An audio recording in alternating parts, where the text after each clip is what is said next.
Today, I'll be showing you a simple way to unlock your phone's screen lock or password without losing any data. The best part? It's free and easy, even if you're not a tech expert. Before we begin, I'd like to mention a small disclaimer. The method I'm about to show you is 100% legal, safe, and free. We won't use any type of hacking or illegal bypassing method to unlock your phone's screen lock.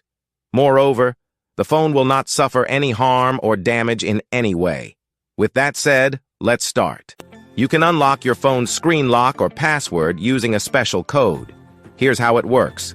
First, tap on Emergency Call, then enter the code. This code is unique to each type of phone and is provided by the phone manufacturer. In this video, we're using a code that works specifically for the type of phone we're demonstrating. Now, let me show you how you can get the code.